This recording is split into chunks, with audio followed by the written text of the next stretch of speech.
Welcome to the International Space Station National Laboratory webinar. My name is Munir Alafranji, and I am the Commercial Innovation Manager and Technology Lead for the ISS National Lab. Before we begin, I want to inform you that this webinar is being recorded and will be published on the ISS National Lab website. If you have any questions, please enter them in the question dialog box. We'll have some time at the end of this webinar to address some of your questions. If we do not get to your questions today, we will post a full list of questions and answers on our website. With that, let's get started. This is the ISS National Lab Research Announcement, NLRA 2023-1, Technology Development and Applied Research Leveraging the ISS National Lab. This NLRA is soliciting proposals that seek to demonstrate applied research and development, translational medicine, technology readiness level maturation, and technology demonstration in a broad range of existing or emerging technology areas. Today is a very exciting day because it gives us a chance to present a highly valuable opportunity. As this is a request for proposals, our goal with this webinar is to highlight the essential elements of what we're looking for in a proposal and also to answer some of your questions. The outline for today's meeting will cover some background information regarding the ISS National Lab. We'll also dive into the NLRA process and technology development objectives. We'll look at some examples, talk about some of the facilities on board the ISS, highlight the process and timeline for this opportunity, share information about the award, then finally open the floor for questions. So I highly recommend that you stick around. As I mentioned in my introduction, I work for the ISS National Lab. In 2005, Congress designated the U.S. portion of the ISS as a national laboratory. The Center for the Advancement of Science and Space, CASIS, is the nonprofit organization that manages the ISS National Laboratory under a cooperative agreement with NASA.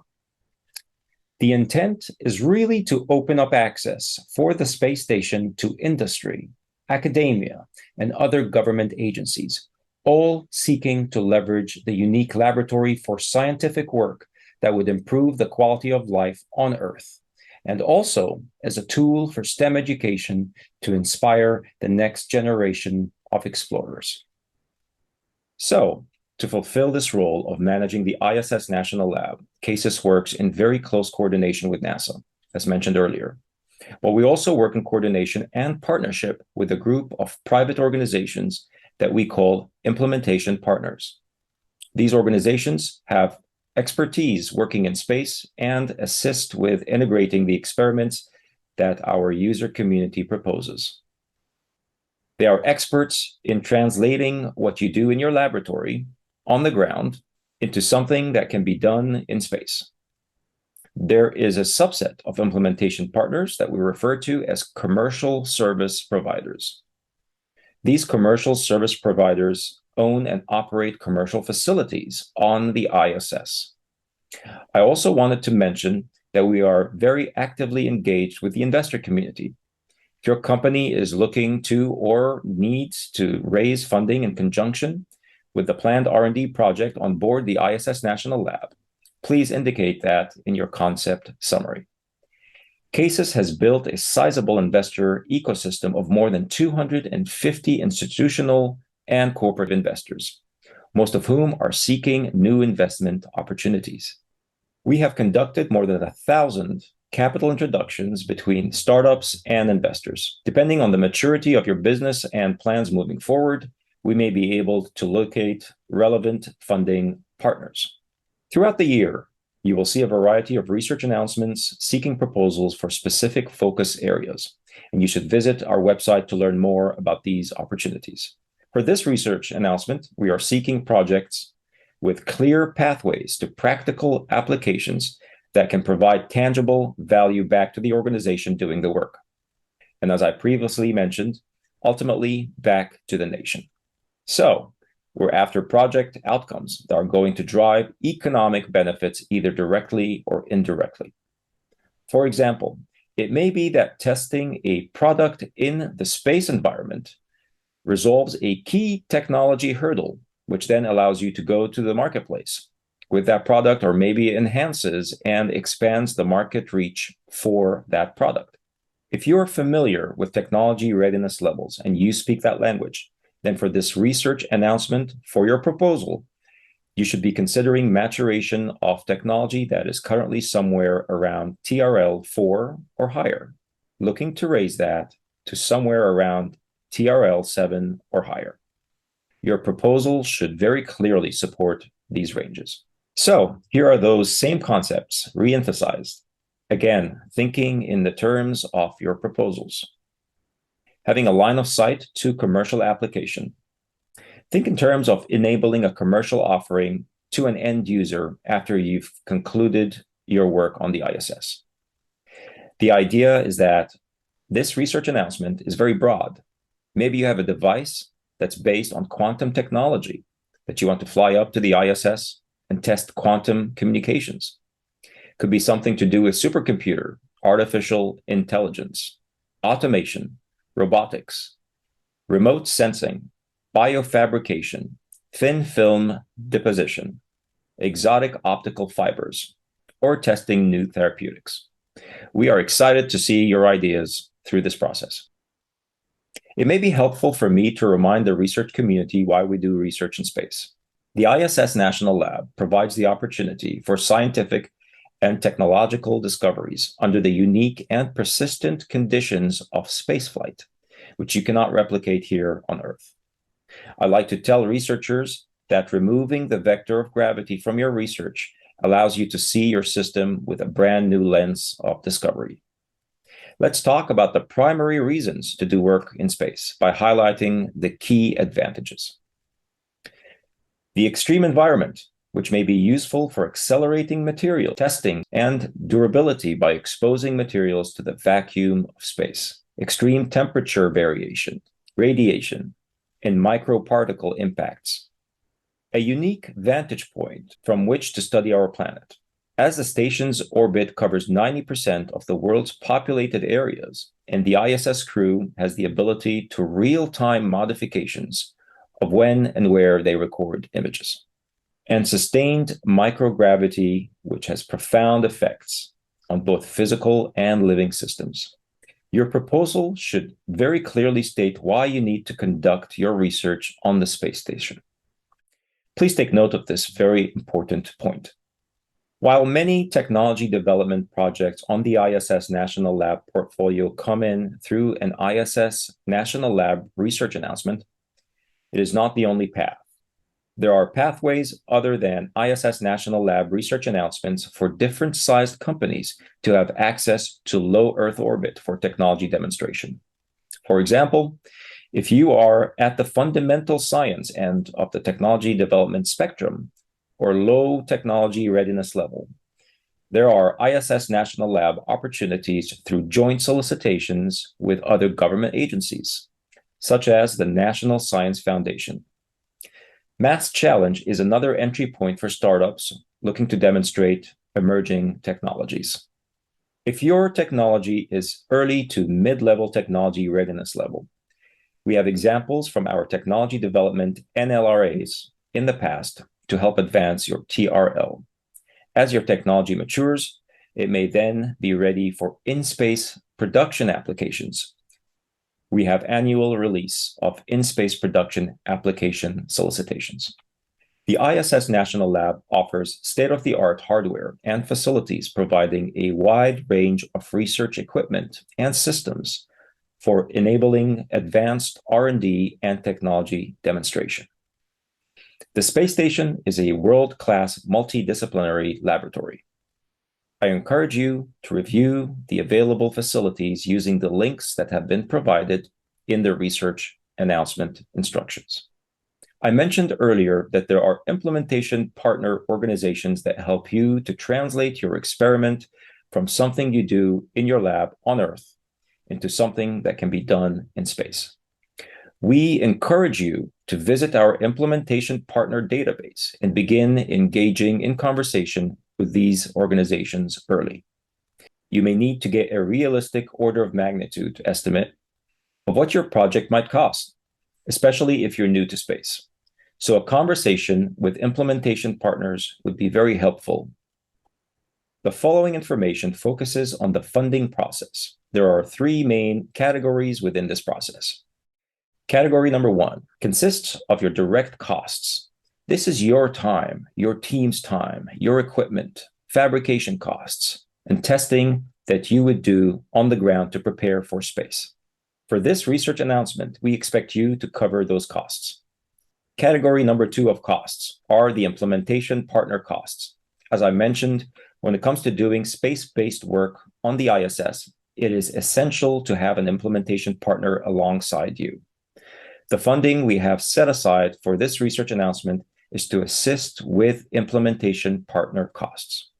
The third category of costs is to launch to the ISS, the cost of any crew resources that you may need to perform your experiment, and resources to get your samples or your data home to Earth. This category will be 100% covered.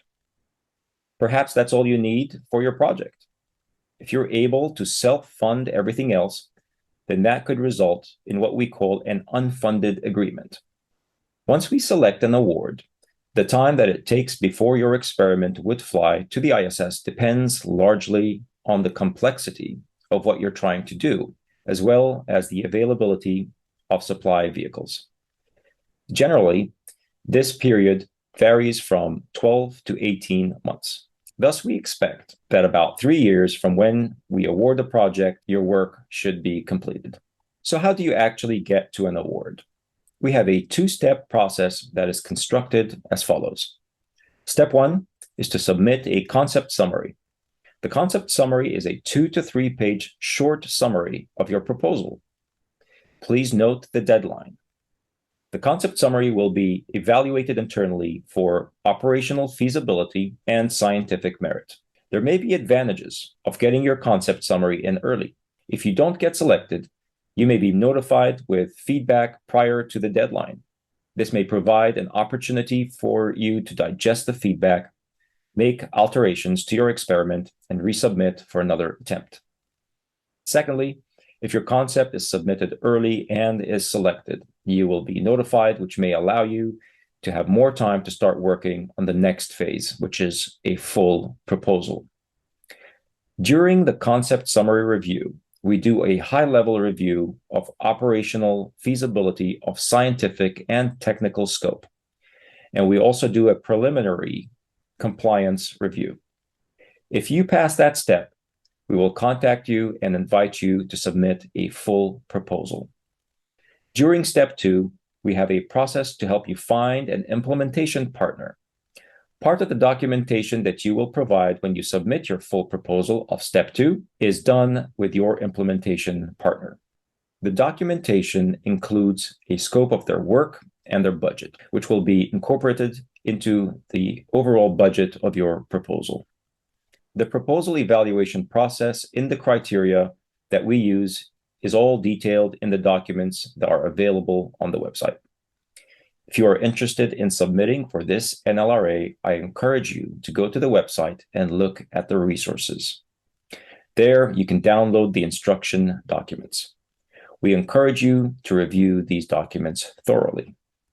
Technology development proposals are evaluated based on 4 major factors: scientific and technical merit, business and economic impact, implementation feasibility, and operations and ISS utilization.